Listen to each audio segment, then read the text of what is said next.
All right, and we'll keep this as informal as you'd like. But we're putting questions into the live chat stream. I'm happy to read them out, and then kind of over to you to kind of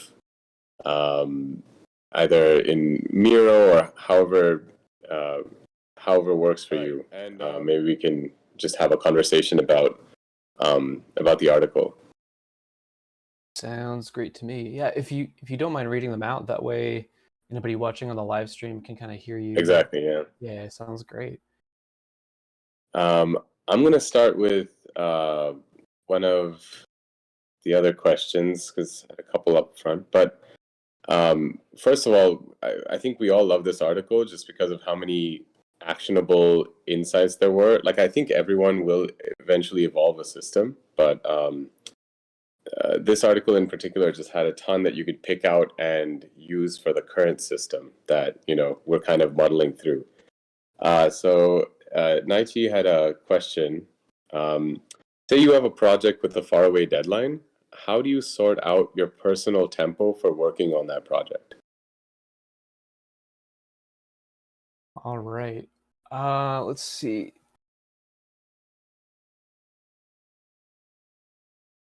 I'm so sorry because I got completely distracted trying to set up screen shares and things like that. Could you repeat that again, and then I'll put my full focus on it. Yeah, for sure. And sorry, so to be frank, like this is the very first guest speaker, Ben. So you're running into some like fun details. This is great. Okay, no, that's fun. So here I'm gonna throw the question again.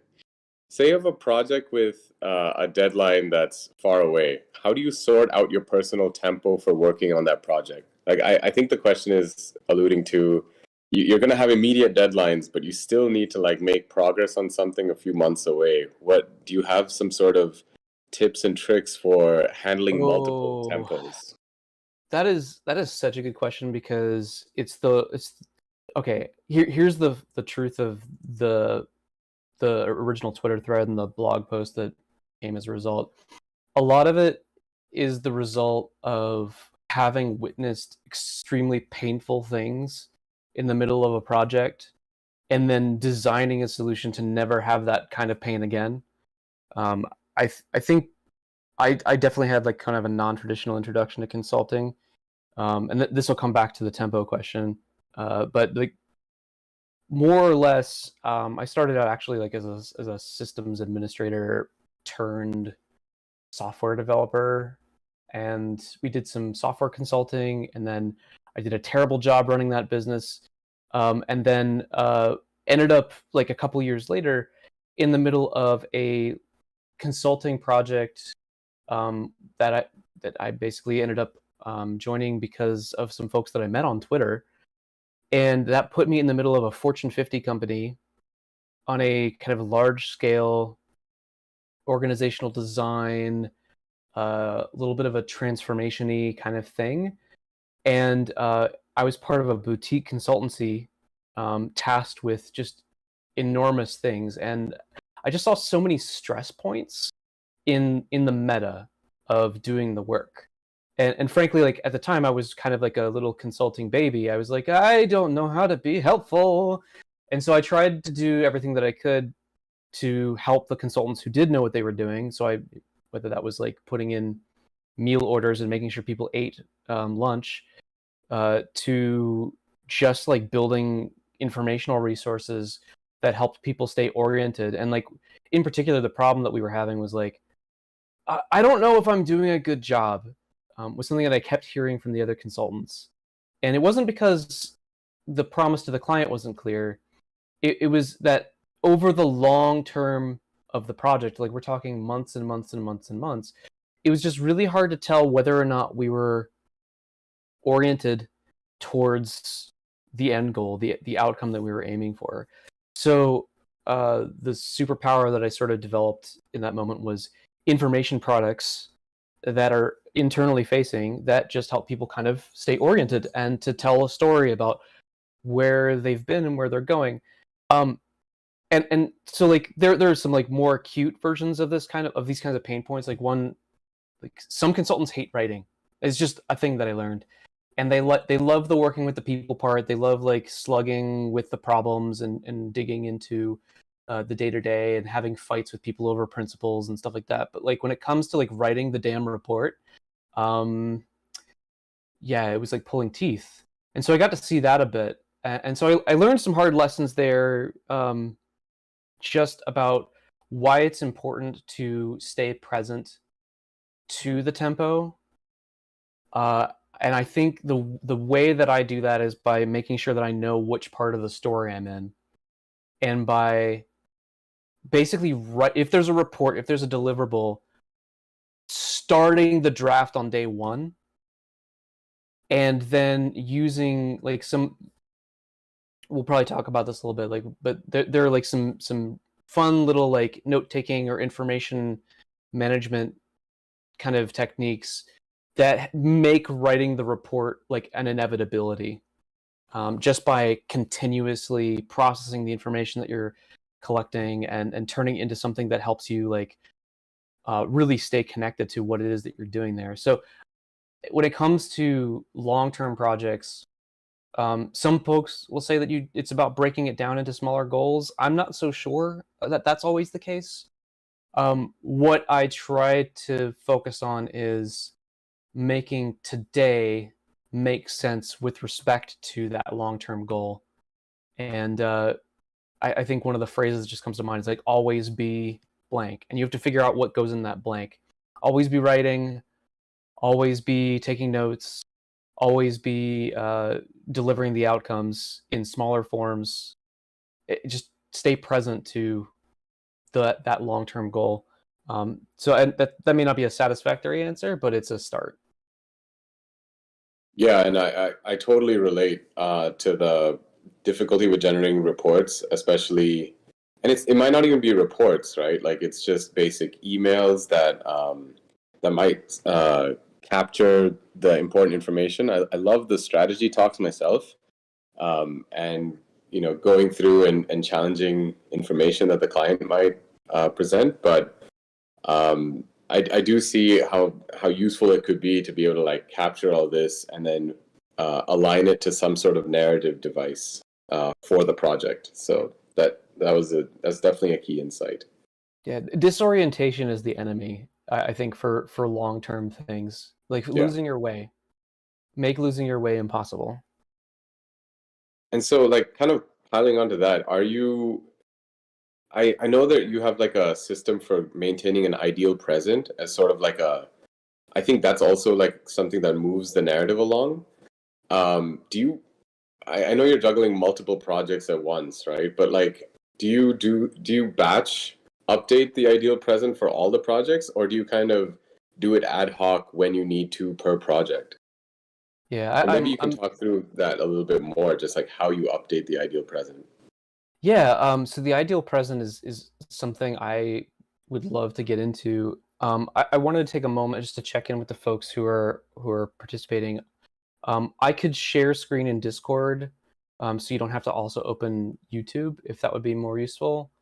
Um, I'm gonna, we're crossing the river by feeling the stones a little bit here, so just let me know Yeah. if this is not useful. But unless there are objections, I think I'll do that just so that folks don't have to have YouTube open as well.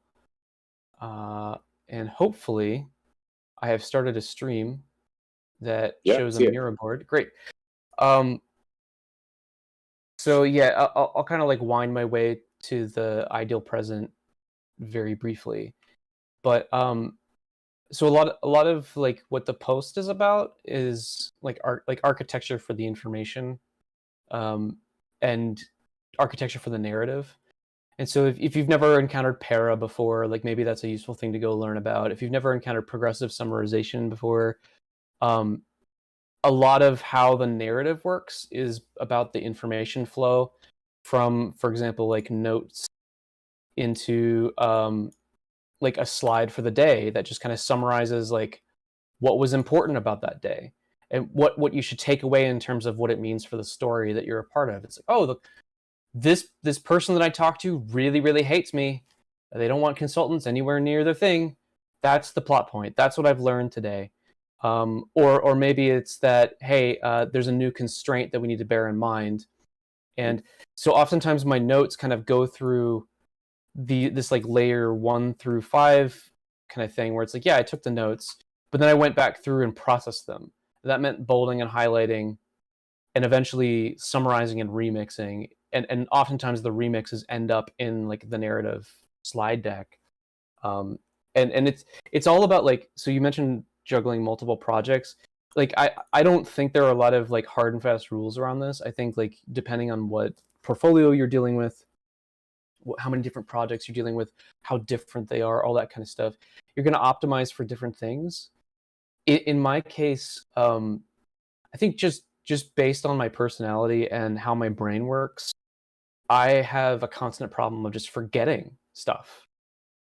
And so to solve the forgetting problem, I made it so that getting up to speed and reorienting to any given project is like an instantaneous or very short thing. Because, like, I just don't want to have that moment where I'm on a call and I'm with a client and they say some words and I have no clue what they're talking about. And I just don't. I want to avoid those kinds of like situations. And it turns out, if you have that kind of problem where you forget stuff all the time, like, and so you build these like prosthetic devices basically to help you remember and get up to speed more quickly. That helps other people too. And so if you're on a project with other folks and you share what you think the narrative is, like, when you notice, like, you start to notice other people's disorientation, just to kind of like come back to that a little bit, and then you can catch them up and say, hey, I just want to make sure that you're seeing things, or that you're seeing something similar to what I'm seeing. I think we're here to do this and not that. And so I think what matters is this thing, not that thing. And you can have that little conversation. It's like you just start to become very sensitized to other people's disorientation if you have a narrative that is coherent and you keep maintaining that narrative. But to get to the question of like the ideal present, so this is a framework for planning and thinking by Joshua Bloom. We call him Jabe. He is a transition designer. He's currently getting his PhD at Carnegie Mellon. And transition design cares about like different things than a lot of other planning techniques. Transition design is like, so how do we like make sure that humans are still around in 400 years? Like, how do we actually do like 400-year projects? You're gonna die before it's done. And how do you stay oriented to what you were trying to accomplish without overcommitting? Like, the weird way I usually explain it comes from Idealized Design by Russ Eckhoff. And Eckhoff basically says there are like 3 ways to screw up planning. Like, you can be a Tucker Carlson and you can be really invested in making the past happen again. So you're trying to recreate the past in the present. And of course, the problem with that is that like you have a rather dodgy memory about what the past was like. And honestly, the conditions for the past are no longer here. So you're just going to fight the present. You're going to fight the future and end up with something worse than what everybody else gets. So there's like trying to recreate the past. There's also like this Elon Muskian kind of trying to pick and predict a particular far off utopic future.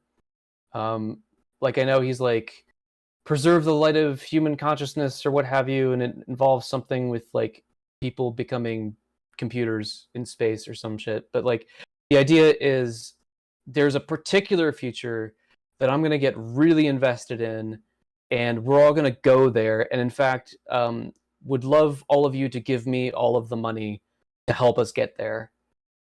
And of course, the problem is it's not like the future that we predict is never the future that arrives. That's just an unfortunate reality of being human, and like we just can't predict the future. So when the future doesn't arrive, well, crap, we've already invested all this. Like, we've invested everything that we have in that particular utopian future. And that's a bummer because we have nothing left to pursue something else. something more appropriate. So so far we've like over-investing in the past, over-investing in the future. And then there's the people who want to just stick their heads in the sand. So there's like trying to just keep things the same. And that's like, things can never be better than they are today. And all my problems that I have today, they'll just go away on their own, I hope. So that's Akoff's like version of like the 3 ways to mess up planning and thinking about the future. So recreate the past, stay in the present, or target a particular future. And the ideal present is kind of a response to these 3 ways of problematic planning. And the kind of like the thing that makes it different is that you can dream without committing to a particular future that won't come true. And you can target, well, I think that maybe the best way to say it is like, okay, given where you are today, what's problematic? That's the present mess. What's not working? And then basically what you do is you practice a little bit of projection and prediction. Even if you're going to be wrong, you just kind of like project out and say, well, what's the future mess that we're going to end up in if the present mess stays the way that it is? So it's always about like looking at what's problematic about what we have, and what kind of mess we'll end up in as a result. And so if I'm in a consulting project, it's like, yeah, I have different messes for each project. And, you know, some messes are people oriented, other messes are technical problems. Like the messes are different, and I just need different containers to put them in. And so I do this process for each project if I'm having trouble managing them all at once. I just find having a plan per project to be extremely useful to stay oriented. And so when you identify the future mess, and okay, like if we don't solve this technical hurdle, then we'll never deliver the outcomes that we promised, and the client will be mad, and then they'll sue us into oblivion. Like that's terrible. Okay, all right, great. That's the future mess. What do we want instead? And that's the ideal future, which is basically like in contrast with the present mess, in contrast with the future mess. What is a future that we could envision for ourselves that would be awesome? That would be different from those things.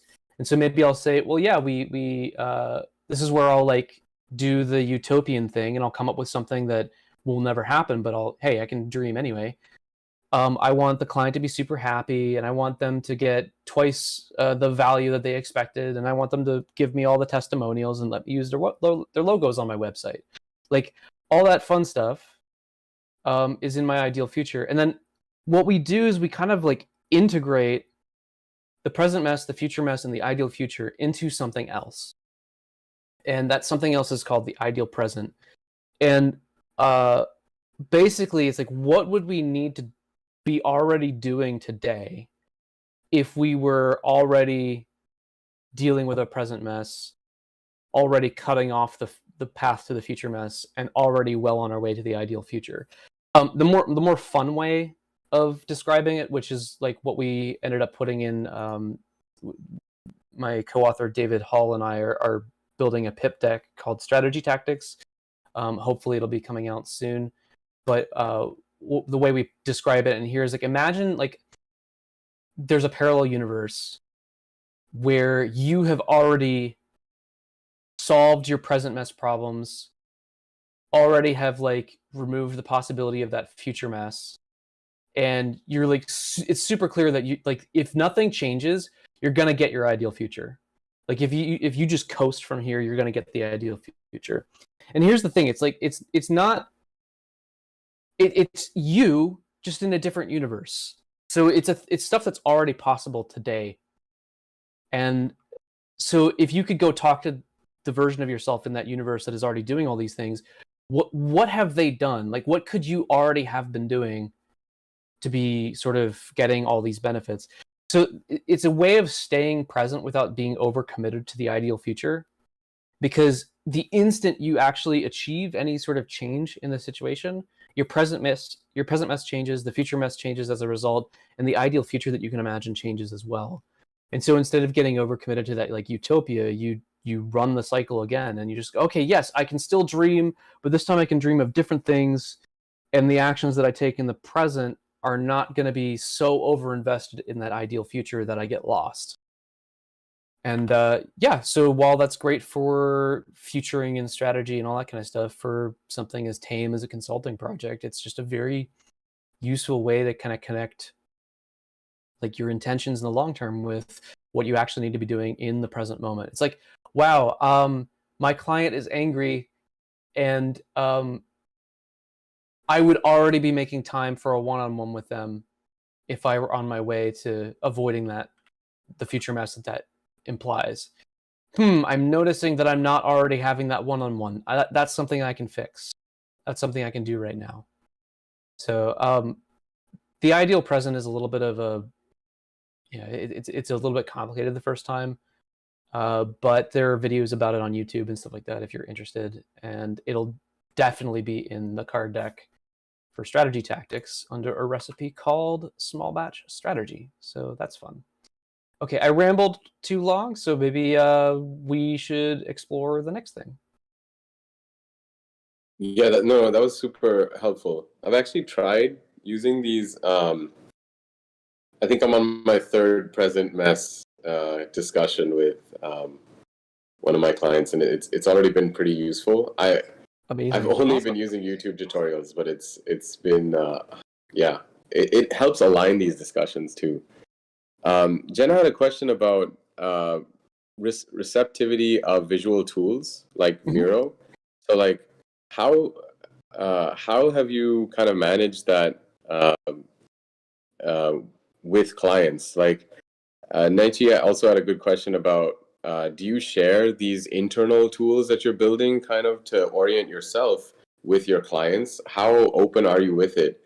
And then, yeah, like how have you managed the reception of the client to these tools you're building in Miro or Google Slides or whatever you're using? Yeah.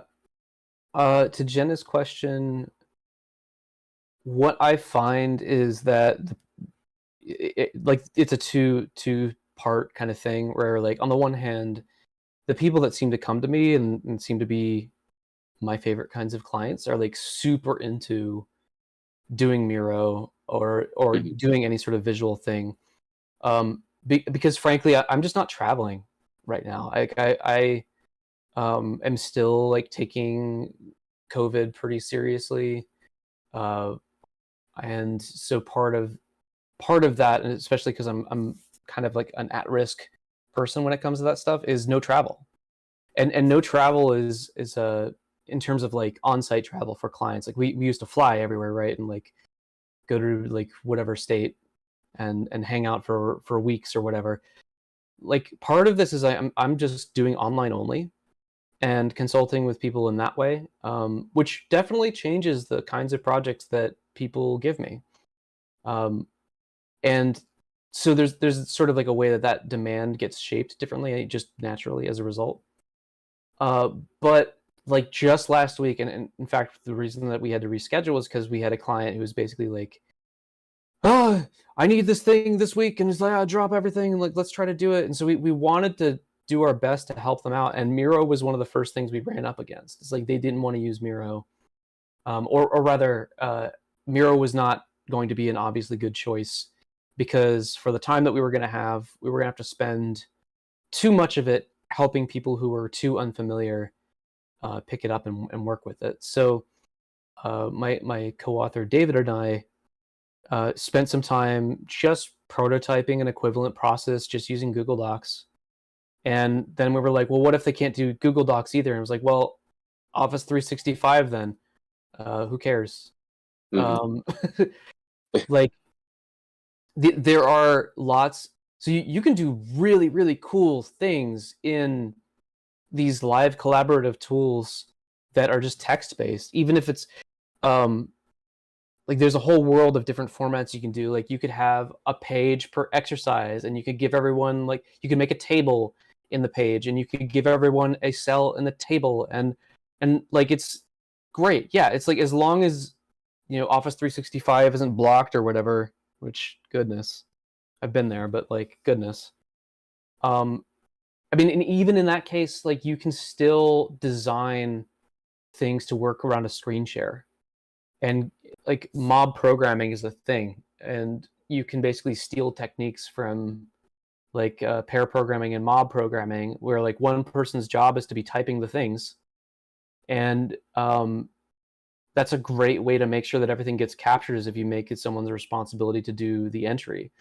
And sometimes like I view what I do as like graphic facilitation. Like, hey, y'all are having the conversation, but I'm here to help make sure that it like the space is held for it, and we, you know, I'm capturing the notes. I'm interrupting you and saying, hey, just double checking, did I capture this correctly? Is this what you meant? Some of you know about Wardley mapping. It kind of works in a similar kind of way sometimes. So yeah, it's like there are modalities like, does everyone really need to be individually participating, or can they just speak, or can they type, right? Yeah, I could see that being a super useful function, and then the artifact we generate at the end is very valuable to Yeah, the client. Well, yeah, that's really they're cool. like, oh, we made this cool thing, look how cool that was. Like that's always a win, is if you like at the end of an engagement you give them a parting gift of like a PDF of all the cool stuff that you did together. Oh yeah, And the other question you mentioned, and I forget, was it about the tools as well? I just want to make sure I covered that. yeah. It's basically because they're so visual, and some clients would just prefer. I think you kind of covered it with showing how you kind of gracefully degrade to, just straight Office 365 if you need to. Yeah, you don't Uh, need fancy tools. You can use the Zoom chat and like for data entry and stuff like that. yeah, and then like I think Jenna had a good question about just Google Slides in general. So I know you use that mostly internally, but like, is there anything in particular Google Slides does well, or have you tried other things for just maintaining your internal narrative? I have, for example, an Obsidian repository that I flirt with every once in a while. Originally, I was Yeah. like using Evernote for everything, and then just the experience of using Evernote started just making me angry, just because I couldn't find the things I needed to find anymore, and like just I don't know, if whenever you use software where like it feels like it's flicking you on the head every single time you try to use it, yeah, I was just like, okay, well, I guess I'll take my ball and go to Obsidian or something like that. So I tried that a little bit. Um, Google Slides is like just Google Slides, man. Like I don't really care about like a lot of these things are kind of interchangeable. Yeah. And like I don't know. I tend to be a little bit like, the only reason that I'm using one particular tool is because I want to reduce the switching cost of having to switch between different tools to find different things. So it just so happens that over the years I seem to be using G Suite, and or I guess what are they now, like Google Teams, and that's just kind of where I've hung out. I mean, like I still pay Microsoft for an Office 365 subscription, so I can open various things in various formats from their world of things. But I mean, Google Slides is nice because it's all online, I guess, and I don't have to worry about ever like forgetting to hit Command S Hmm. and losing progress or whatever. But like most of its value is invisible. I don't really think it's like particularly amazing for a lot of things, but it's good enough. And like I don't know, I make use of the tools that I have rather than worrying about finding the purpose or the perfect like fit for purpose tool that Yeah, does and it all the seems things I like want. the slides are just completely just for you, right? Like you're not sharing those broadly at all. You're kind of sharing the potentially Miro diagrams, or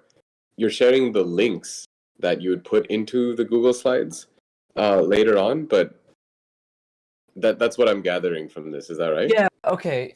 So, and I guess this gets to Naichi's question as well. It's like, do I share any of this stuff directly with the clients? Hmm. Probably not, but Yeah. I mean, it depends on the client. Um, so the real question is like, do I need a firewall between my authentic notes, as in what I like? What are Yeah, the that's things a I? great way of putting it. It's like, do you Yeah. have this barrier where you have to filter the things that you're putting together internally to make the artifacts that clients find interesting? Yeah, and I think it's really useful to. So one of the things I always say is like never shit talk your clients in your system of record. So like Yeah, it's a nothing I good rule. write is ever gonna be mean spirited or wow this person sucks or whatever. Like it's more like do you need a firewall between the truth as you see it, what you've observed, and what they are gonna be like able to metabolize or like to process.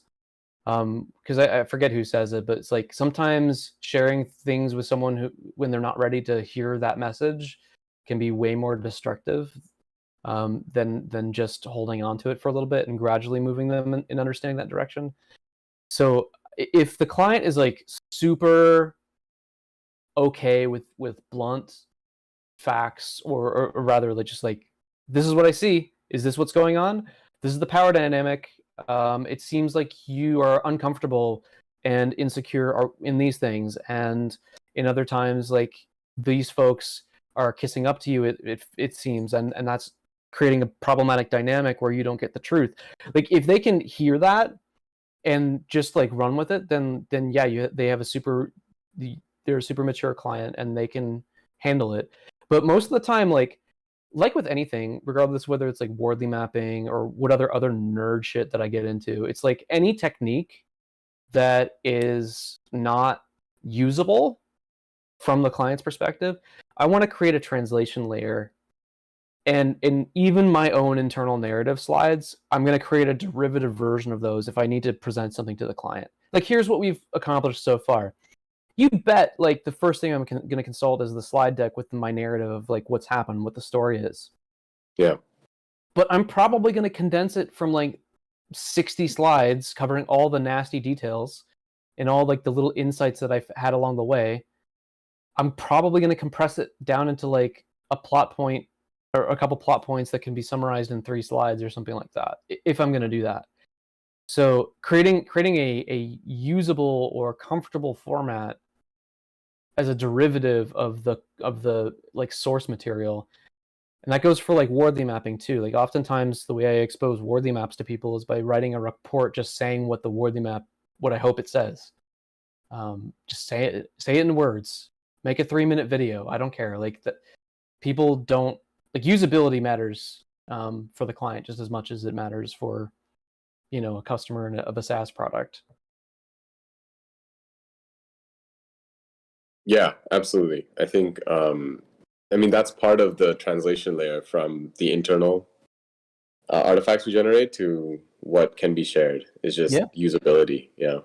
Yeah, and if I share a Buria map, which was one of the other things I mentioned in the post, I don't know if I actually had a link to it or not, but I'll be sure to post a link in all the places here shortly to Buria mapping. But like it's an artifact that really is oriented around like power dynamics, and yeah, maybe that's not safe to share. So especially that seems like one of the least safe ones, yeah. But it's from what we actually went through that as a group. We were at least reading the article in Indie Accelerator, so we're trying to learn about it. But from my reading of it, it was definitely it takes a lot of context to be able to understand that Buria map, right? Yeah, and also not to like interpret it Improperly. Yeah. Exactly. Getting the wrong results. I mean, a map is a map at the end of the day, but there are some maps that are more dangerous than others, and this definitely feels like one of those. Yeah, I'll never forget. Like, I think so. I had the chance to work with this guy named Kevin Bear a long time ago, and he's one of the co-authors of the Phoenix Project. If you've ever like been in that world, and he called that like fissile material. I'm like, fissile, like missile with an F. Oh, yeah, because it's nuclear. Okay, it's just like, all right, yep, yeah, dangerous. Like info hazards are like another kind of fun way of thinking about some of this stuff. It's like, whew, is this going to do more damage than help? I mean, sometimes I help clients, like especially like sponsors or people who are in precarious positions, make their own artifacts like these. And Yeah. yeah, there's this moment where it's like, hey, you probably shouldn't share this. But if it's useful for you to understand the power dynamics at play here, I mean, especially for folks who are like kind of systematically disadvantaged, like by the power dynamics in a given organization, whether it's just because they're heretics or like, you know, people talk over women all the time, for example, like giving them a little like of an extra tool to make sense of things. Like heretics really get eaten by the corporate immune system, and so giving them a bit of an extra tool to make sense of the situation and understand the power dynamics more directly can be super helpful. But yeah, maybe don't share it. And yeah, that's most of the questions I'm seeing here. If there's any folks with comments, we'll kind of handle this a different way. Obviously, we've been doing a Q&A this whole time, but usually we go down person by person, just have comments. But I would say, like, at this point, if anyone has a comment, feel free to unmute and kind of join in. But like overall, I think this was one of the formative articles for, I would say, Indie Accelerator. We've been kind of going at it for 3 months now. Just a bunch That's of so cool. yeah. It was definitely, it helped kick us off and is part of our, I guess, collective DNA at this point. And so we've been reading a lot of different ideas every week, but this was definitely on the very practical side. So it's been really cool to see, you know, just how you use this and kind of like see it spread out in this detail. Yeah, thanks for exploring it. And I'll just say, like, it's not the answer, right? Like, it's just one way of doing things that, frankly, like happen to be like necessitated by the weird way my brain works. Yeah. And I'm sure that there are many different ways of doing similar kinds of things, but yeah, I just happened to write it down in a tweet thread.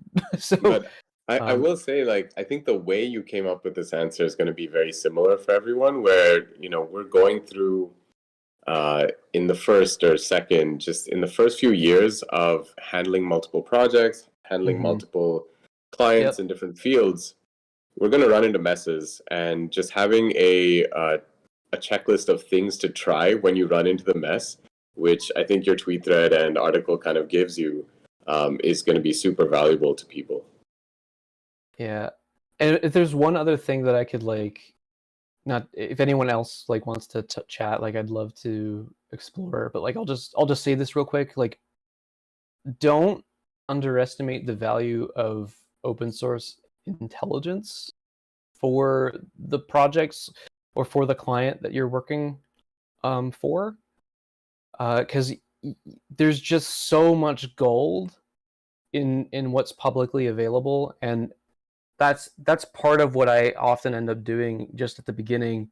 I've noticed recently, like this would definitely be a good addition to the same thread, is just go through year by year all the news articles, if there are news articles available or blog posts or whatever out there on the internet, and create kind of like a timeline. Like that's one thing that I like to do, is like, what's the story here? Like, how did we get to where we are today?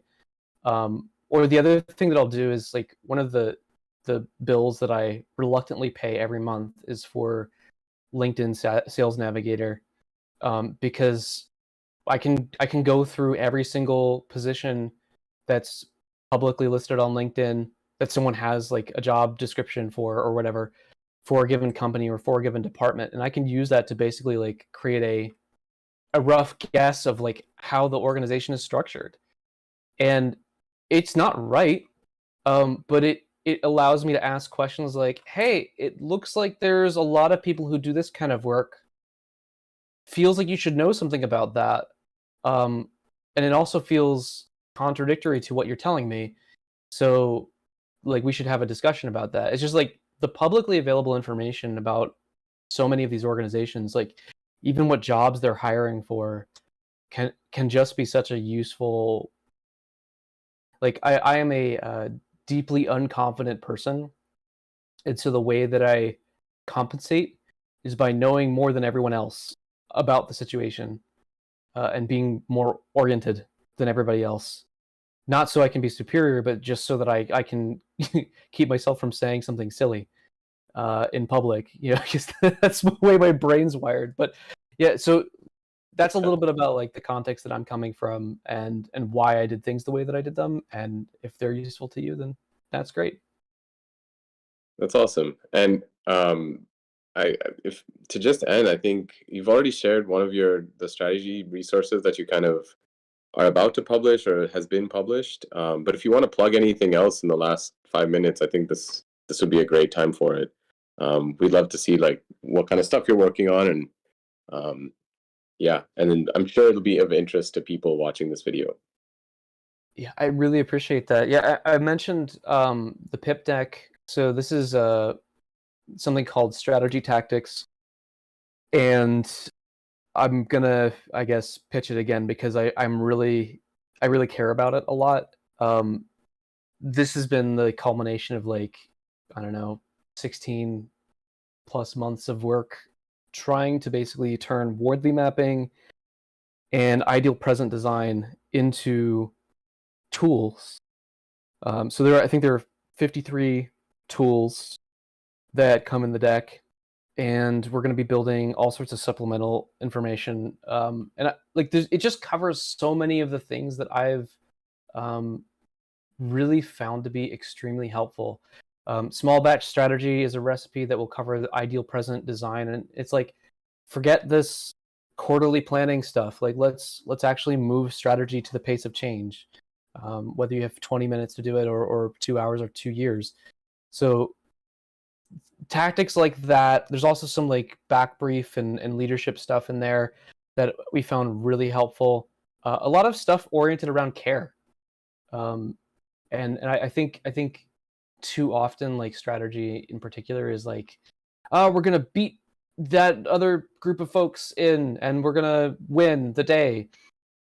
But like a lot of this deck is gonna be about caring for the system that you're in, caring for the people, taking responsibility, and really just sitting with the messes that we're a part of, and rather than opting for simple answers that are wrong, or just sort of navel gazing kind of nerdery. Like we need to stay connected to what's happening and take care of the folks that are around us. So there's a lot of stuff on purpose and making sense of the situation and what to do when you're in the middle of a mess.